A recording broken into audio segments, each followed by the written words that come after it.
name is Elia Zulu. I'm the Executive Director at the African Institute for Development Policy.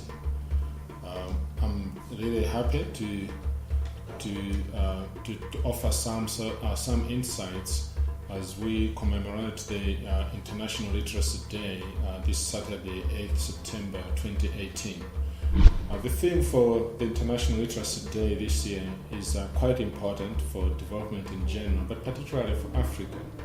The theme is literacy and skill development. Basically, highlighting the fact that we really need to look at knowledge, the technical knowledge that literacy really represents, but also look at the skills, the practical skills that young people actually get from the education. Looking at the literacy and skills are really extremely important, especially when you look at a continent like Africa, which is very youthful. We've all seen the statistics. Over 70% of all Africans are below age 30. When you come down to age 15, you see that in many countries it's between 40 and 50% of the population, about half of the population being below age 15.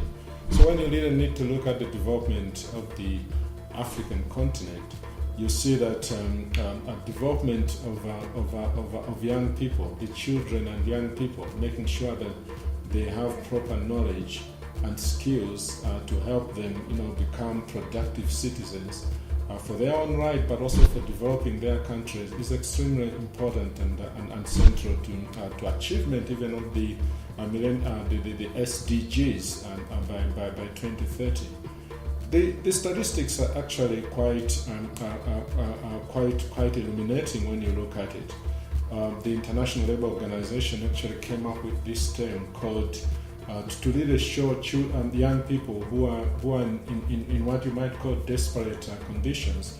They call them young people who are not in employment, in education, and those who are not in any training where they are improving their skills. And when you look at the numbers, like the East Africa, if you combine the 4 East Africa countries, some of the analysis we did at AFIDEB recently showed that when you combine Kenya, Uganda, Tanzania and Rwanda, there are now about 10 million young people who can be categorized to be in this category. In Kenya alone, close to 5 million.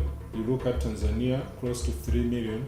But young people who actually are not in school, they are not in education, they are not in employment, but they are also not in any training. You actually, when you project these numbers to 2050, if the current trends continue, that we don't really up the game in improving the extent to which we develop skills of young people, you see that this number, actually the number in East Africa, in these 4 countries, will go from the 10 million to 23 million. Kenya alone from about 5 to 9 million. Tanzania from 3 to 9 million. So you can see that the challenge is going to get bigger.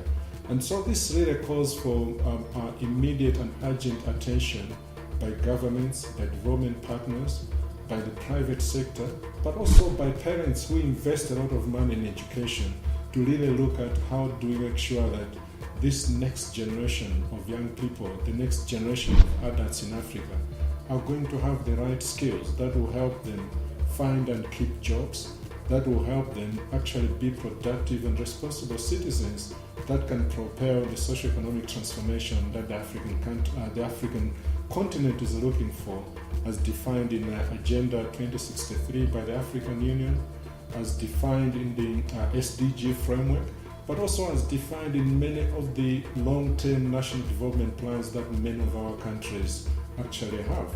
In virtually every country, the issue about education, prioritizing education, has been highlighted.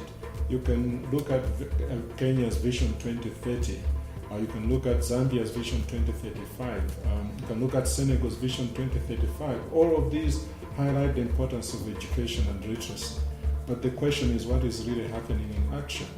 Very, very limited investment is going into these areas, and the education systems are not reforming fast enough to get away from just being providers of knowledge to being really centers of skill development. So the future really depends on the extent to which we reform our curriculum, the way we teach our children, so that the focus, even as we actually make sure that literacy levels are going up, but the primary focus has to be how do these education systems actually help young people develop the skills that they'll need to really become productive citizens and be the engine that they need to be to achieve Africa's envisaged socio-economic transformation.